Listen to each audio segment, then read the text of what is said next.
मेरा शक तो मेरे छोटे चाचा, बुआ, फूफा सब पे है।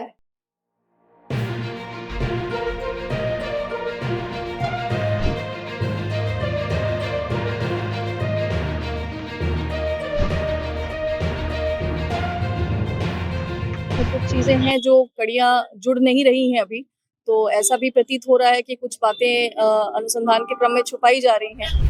मुजफ्फरपुर के ब्रह्मपुरा थाना क्षेत्र स्थित भगत मार्केट के प्रोपराइटर मनोज भगत और उनकी पत्नी मीनू देवी के रहस्यमय ढंग से लापता होने के मामले में पुलिस ने जांच तेज कर दी है। बीते 20 मई से लापता दंपति की तलाश में पुलिस लगातार छानबीन कर रही है। मामले में संपत्ति विवाद, पुराने आपराधिक मामले और लेन देन समेत कई बिंदुओं पर जांच चल रही है। पुलिस का कहना है कि परिजनों और रिश्तेदारों से पूछताछ में कई अहम जानकारियां मिली हैं। सोमवार को एसडीपीओ टाउन 2 बिनीता सिन्हा ने उस कमरे का भी निरीक्षण किया जहां से दंपति रहस्यमय तरीके से गायब हुए थे। परिजनों का दावा है कि कमरे के बेड पर खून के धब्बे मिले थे, जिससे हत्या की आशंका और गहरा गई है। हालांकि पुलिस ने मौके से सैंपल जुटाकर फॉरेंसिक जांच के लिए भेज दिया है। अब एफएसएल रिपोर्ट का इंतजार किया जा रहा है, जिससे ये स्पष्ट हो सके कि कमरे में मिले धब्बे वास्तव में खून के हैं या कुछ और। दंपति की बेटी शिफाली कुमारी ने अपने सगी चाचा पर संदेह जताया है। उसने बताया कि उसके माता पिता शादी को लेकर मुजफ्फरपुर आई थी। 19 मई को उसकी आखिरी बार माता पिता से बात हुई थी और तब सब कुछ सामान्य था। लेकिन 20 मई से दोनों की मोबाइल लगातार बंद आने लगी, जिसके बाद अनहोनी की आशंका हुई और पुलिस को सूचना दी गई। शिफाली का कहना है कि उसके पिता और चाचा के बीच संपत्ति को लेकर विवाद चल रहा था। उसने आरोप लगाया कि करोड़ों रुपए की मार्केट संपत्ति पर कब्जे की नीयत से उसके चाचा ने कुछ कराया हो सकता है। मनोज भगत की बहनोई ने बताया कि मनोज का ज्यादातर समय दिल्ली में गुजरता था। उनके खिलाफ पहले से कुछ मामले दर्ज थे। हत्या के एक मामले में वो जेल भी जा चुकी थी और सजा काटकर लौटी थी। दिल्ली की कुछ कारोबारियों के साथ लेन देन को लेकर विवाद भी चल रहा था। उन्होंने कहा कि पुलिस को हर एंगल से निष्पक्ष जांच करनी चाहिए, क्योंकि अचानक दोनों का गायब हो जाना कई सवाल खड़े करता है। एसडीपीओ टाउन 2 बिनीता सिन्हा ने बताया कि मामले की जांच में टेक्निकल टीम, डीआईयू और एफएसएल की मदद ली जा रही है। पुलिस ये पता लगाने की कोशिश कर रही है कि कमरे में मिले खून के धब्बे वास्तविक हैं या नहीं। उन्होंने बताया कि दंपति की बेटी और अन्य रिश्तेदारों से पूछताछ में कई अहम जानकारियां मिली हैं। कुछ लोगों पर संदेह भी जताया गया है। एसडीपीओ ने कहा कि मनोज भगत पर पहले से हत्या और रुपए की लेन देन से जुड़े मामले दर्ज थे। वे वर्ष 2012 में जेल भी जा चुकी थी, लंबे समय से दिल्ली में रह रही थी और बेटी की शादी के सिलसिले में मुजफ्फरपुर आई थी।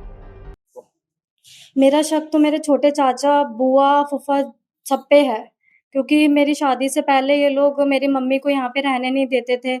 मेरी शादी का पता चला इनको, तो उस बीच में इन्होंने कलेश वगैरह बहुत किया था घर पे। क्या चीज का विवाद चल रहा था आपस में?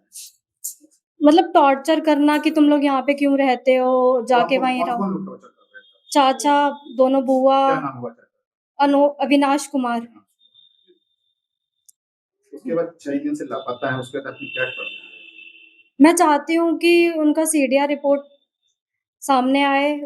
जो फॉरेंसिक टीम आई थी, मुझे रिपोर्ट्स चाहिए जल्द से जल्द, लेकिन इसके रिगार्डिंग कोई भी कार्रवाई जल्दी नहीं की जा रही है। 6 दिन से लापता है, कोई अनहोनी का डर या कुछ सता है आपको? अनहोनी नहीं, किसी भी वाइफ हस्बैंड में थोड़ी बहुत लड़ाई होती है, लेकिन इतनी अनहोनी नहीं हो सकती किसी के बीच की रूम में ब्लड वगैरह मिले।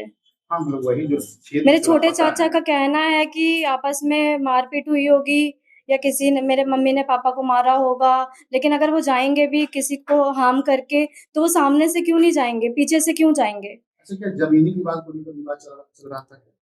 इनका कहना था कि हम लोग जब भी यहाँ पर आते हैं, हम लोग जमीन के लिए आते हैं, लेकिन ऐसा कुछ भी नहीं था। मेरे पापा का बिजनेस था यहाँ पर, तो हम लोग तो आएंगे ही ना यहाँ पे। पापा कितने भाई हैं? पापा 4 भाई थे, जिसमें से एक एक्सपायर हो गए हैं। 3 हैं, एक मेरे बड़े पापा, दूसरे नंबर पे मेरे पापा और तीसरे नंबर पे अविनाश कुमार। पुलिस आई क्या? पुलिस आई थी। राष्ट्रीय हाँ जी। क्या नाम है? शिफाली। ब्रह्मपुरा थाना क्षेत्र अंतर्गत दिनांक 21/5/2026 को एक लिखित आवेदन प्राप्त हुआ है, जिसमें एक दंपति जिनकी उम्र करीब करीब 50 वर्ष है, उनके मिसिंग होने की बात सामने आई है। इसमें तुरंत ही घटनास्थल का निरीक्षण करते हुए एफएसएल की टीम को भी बुलाया गया। घटनास्थल को सुरक्षित किया गया और वहां से जो भी प्रदर्श हमें अनुसंधान के योग्य दिखे, उनको कलेक्ट किया गया और सील किया गया है और जांच के लिए भेजा गया है। परिवार से पूछताछ जारी है। यहाँ पर जो बथुआ नर्सिंग होम के ऑपोजिट में भगत मार्केट है, इसमें जो दंपति लापता हैं, उसमें मनोज भगत जी जो हैं वो लैपटॉप का बिजनेस करते थे। अनुसंधान के क्रम में यह भी बात सामने आ रही है कि वो कुछ समय दिल्ली में कुछ वर्षों तक बिजनेस का काम कर रहे थे, जिसमें उन पे अभी इस चीज़ की पुष्टि करना बाकी है, लेकिन जो अभी बयान में आ रहा है और उनकी पुत्री के द्वारा भी बताया जा रहा है कि कुछ कांड इन पे दिल्ली में भी दर्ज हैं, जिसमें इनको जेल भेजा गया था। और उसके बाद बिजनेस के मामले में भी जो इनके भाई और बाकी अन्य परिवार के सदस्य बता रहे हैं कि कुछ पैसे का भी लेन देन का विवाद था जो कि चल रहा था। तो कई बिंदुएं अभी सामने उभर कर आई हैं जो कि अनुसंधान अंतर्गत है। हम लोग जो भी टेक्निकल और जो मानवीय आसूचना संकलन है और जो तकनीकी अनुसंधान है वो प्रारंभ हो चुका है इस कांड में, और सभी बिंदुओं पर जांच की जा रही है। तकनीकी सेल भी जो जिला का है वो भी इसमें कार्यरत है, और इसको हम लोग जल्दी ही इस केस को क्रैक करेंगे और उनको बरामद करेंगे। कुछ पता चलता है कि 3 दिन से लापता है, इनका कुछ कॉल डिटेल्स वगैरह, लोकेशन ये सब कुछ? सभी चीजें निकल के सामने आई हैं अभी। उनका अवलोकन करके उस पे हम लोग एनालिसिस कर रहे हैं, और कैमरे का भी अवलोकन किया गया है। उसमें कुछ चीजें हैं जो कड़ियां जुड़ नहीं रही हैं अभी, तो ऐसा भी प्रतीत हो रहा है कि कुछ बातें अनुसंधान के क्रम में छुपाई जा रही हैं। उन चीजों पर हम लोग पूछताछ कर रहे हैं, और जो भी और तकनीकी अनुसंधान हो रहा है उस बेसिस पर हम लोग इसको आगे अनुसंधान को लेते हुए इसमें बरामदगी के लिए प्रयास करते हैं।